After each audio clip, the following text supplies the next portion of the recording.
une première. Après une pause pour s'occuper de son épouse Kate Middleton, en convalescence après avoir été opéré de l'abdomen à la London Clinic, le prince William a repris prématurément ses engagements royaux publics lorsque Charles III a annoncé être atteint d'une forme de cancer qui n'a pas été précisée. Par conséquent, le temps de son traitement, le monarque est contraint de s'absenter de la vie publique. Une configuration qui a donc poussé son fils aîné à voir son rôle au sein de la couronne élargi temporairement. Face à cette charge de travail supplémentaire, le frère du prince Harry a bouleversé ses habitudes en engageant un valet de chambre, comme l'a rapporté le Mirror ce dimanche 17 mars.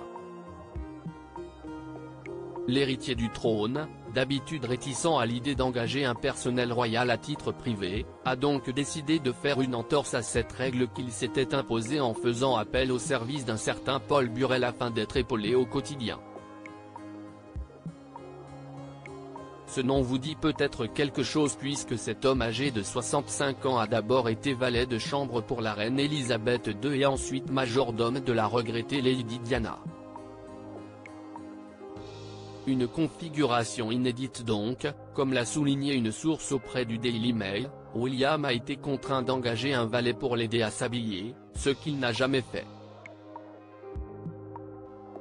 De temps en temps, s'il se rendait à un événement officiel, il emprunterait probablement un valet, mais dans l'ensemble, il a toujours pensé que c'était prétentieux et un peu exagéré.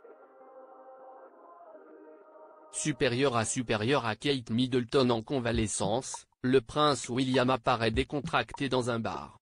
William, cette autre nouvelle recrue qui fait parler d'elle peu de temps avant d'engager Paul Burrell, William a également décidé d'élargir son équipe de collaborateurs pour être épaulé au mieux durant cette période délicate pour la famille royale. Comme l'a rapporté le Guardian le 10 février dernier, le père des princes George et Louis et de la princesse Charlotte a donc pris la décision de nommer Ian Patrick comme secrétaire particulier. Cette ancienne figure de la scène diplomatique britannique a certainement séduit le prince de Galles avec son CV bien fourni, collaborateur de l'ancien chef de file des libéraux démocrates, Lord Paddy Ashdown, passage à la tête du Bureau des Affaires étrangères du Commonwealth et du Développement, administrateur de l'organisation caritative Crohn's et Colitis UK soutenant les personnes atteintes de colite ulcéreuse ou de la maladie de Crohn. Bref, un atout de taille. Article écrit en collaboration avec 6 médias Crédit Photo, Julien Burton.